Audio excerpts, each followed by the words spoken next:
नमस्कार. इन्फो अड्डा चॅनलवरती मी पंकज बिंडा आपले सहर्ष स्वागत करतो. आज आपण आपले सरकार ॲपवरती कंप्लेंट कशी रजिस्टर करायची ते पाहणार आहोत. तर आपण आज या व्हिडिओमध्ये आपले सरकारवरती कंप्लेंट केव्हा आणि कशी रजिस्टर करायची, कशा रीतीने रजिस्टर करायची याची सविस्तर माहिती आपण आज घेणार आहोत. तर हा व्हिडिओ तुम्ही स्किप करू नका, पूर्णपणे पहा. हा व्हिडिओ तुम्हाला नक्कीच आवडेल आणि व्हिडिओ आवडला तर लाईक आणि सबस्क्राईब करायला विसरू नका. आपले सरकार या ॲपवरती आपण कंप्लेंट केव्हा करायची? जर आपले गव्हर्नमेंट रिलेटेड कुठले पण काम असेल आणि आपल्याकडे सगळे डॉक्युमेंट्स रेडी असतानासुद्धा काही अधिकारी वर्ग आपल्याला नाहक त्रास देत असतील, आपले काम होत नसेल, अशा परिस्थितीत आपण आपले सरकार या ॲपवरती कंप्लेंट करू शकता. हे ॲप डायरेक्टली मुख्यमंत्री यांच्या निगराणीखाली ऑपरेट होते. त्यामुळे तुमचे जे काही प्रॉब्लेम असतील ते लवकरात लवकर सॉल्व्ह होईल. कारण आपले सरकार ॲपवरून आलेली कंप्लेंट त्यांना लवकरात लवकर सॉल्व्ह करून ती कंप्लेंट क्लोज करायची असते. म्हणून आपला प्रॉब्लेम लवकरात लवकर सॉल्व्ह होण्यास आपली मदत होते आणि यासाठी आपल्या मोबाईलमध्ये आपले सरकारी ॲप असणे आवश्यक आहे. तर सगळ्यात पहिले आपल्याला प्ले स्टोअरला जाऊन आपले सरकार हे टाईप करावं लागेल. जसे आपले सरकार टाईप केल्यानंतर तुम्हाला हे दिसेल आणि हे ॲप डाउनलोड करायचे. हे ॲप डाउनलोड केल्यानंतर सगळ्यात पहिल्यांदा आपल्याला रजिस्टर्ड हिअरमध्ये क्लिक करायचं. आपण जेव्हा रजिस्टर्ड हिअरला क्लिक करणार तेव्हा आपल्याला इथं खाली मोबाईल नंबर टाकायचा ऑप्शन दिसेल. मोबाईल नंबर टाकलं की आपल्याला OTP टाकावं लागेल. OTP याच्यामध्ये OTP टाकून आपल्याला सबमिट करायचं. OTP याला सबमिट केले. सबमिट केल्यानंतर आपल्याला first name, middle name, last name, date of birth, gender, occupation, address, city, state, असे बरेचसे जेवढे पण डिटेल्स दिसत आहेत तेवढे डिटेल्स आपल्याला भरावे लागतील. जसं डिस्ट्रिक्ट दिसतं आहे, तालुका दिसतं आहे, विलेज दिसतं आहे, पिनकोड दिसतं आहे आणि मेल ID, हे सगळे डिटेल्स जेव्हा आपण भरू त्याच्यानंतर आपला एक लॉग इन तयार होणार आणि खाली लॉग इन डिटेल्समध्ये युजर नेम आणि तुम्हाला एक पासवर्ड क्रिएट करावं लागेल. पासवर्ड क्रिएट केल्यानंतर खाली सबमिट ऑप्शन क्लिक केलं की तुमचं लॉग इन बनलं आहे. आपलं लॉग इन तयार झालेलं आहे.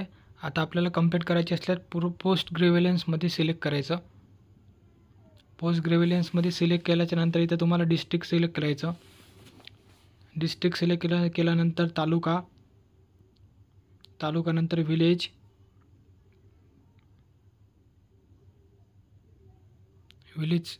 सिलेक्ट केलं आहे. तुमची कंप्लेंट ज्या डिपार्टमेंटशी रिलेटेड आहे ते डिपार्टमेंट इथे सिलेक्ट करावं लागेल आपल्याला. जसं की इथे भरपूर सारे डिपार्टमेंट्स आहेत. Cooperative India, energy, environment, finance, food, GAD, elections, higher education, home police, home state exercise, इथे भरपूरसे सगळे डिपार्टमेंट आहेत. जर आपला काही प्रॉब्लेम जो आहे तो याच्यामध्ये मेन्शन नसेल तर आपण सगळ्यात शेवटी इथे अदर एक ऑप्शन येतं, ते अदर ऑप्शन सिलेक्ट करू शकतो. तर तुम्ही इथे तुमच्या कंप्लेंटशी रिलेटेड जे कोणतं डिपार्टमेंट आहे ते सिलेक्ट करू शकता.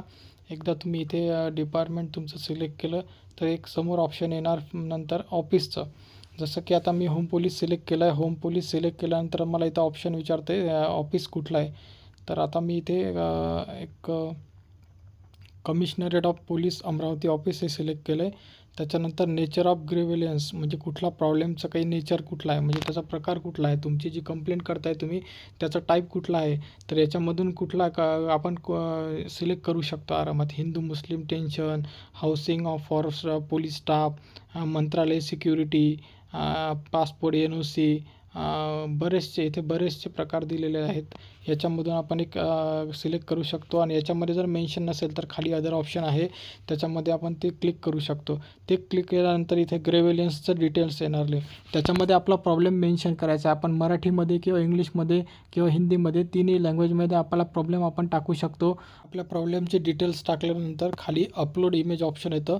त्या ऑप्शनवरती आपण आपले काही फोटोज वगैरे जे असतील त्या कंप्लेंटशी रिलेटेड टाकू शकतो. दुसरा ऑप्शन येते खाली अपलोड डॉक्युमेंट्स, त्याच्यावरती जाऊन जे काही त्याच्याशी रिलेटेड डॉक्युमेंट्स आहेत ते पण आपण अपलोड करू शकतो. अपलोड केल्याच्यानंतर खाली एक प्रिव्ह्यू ऑप्शन दिसते. हे प्रिव्ह्यू ऑप्शन क्लिक करायचं आणि आपली जी कंप्लेंट आहे ती एक सबमिट होऊन जाणार. सबमिट झाल्याच्यानंतर इथे आपण पोस्ट ग्रेव्हिलन्समध्ये आपली कंप्लेंटचे डिटेल्स पाहू शकतो. हे बघा मी आता कंप्लेंटचे डिटेल्स टाकलेले आहेत याच्यावरती. त्यामध्ये इथे दिसते खाली ऑप्शनमध्ये तुम्हाला इथे कमेंट पण दिसते. मी कंप्लेंट केल्याच्या 8 दिवसाच्या आतच माझा प्रॉब्लेम सॉल्व्ह करण्यात आला आणि कंप्लेंट क्लोज करण्यात आली होती. तर तुमचे पण गव्हर्नमेंट डिपार्टमेंट रिलेटेड काही इश्यू असतील तर तुम्ही आपले सरकार या ॲपवर कंप्लेंट करू शकता. तुमचा प्रॉब्लेम नक्कीच सॉल्व्ह होईल. जर तुम्हाला व्हिडिओ आवडला असेल तर नक्कीच लाईक करा, सबस्क्राईब करा आणि शेअर करा. धन्यवाद.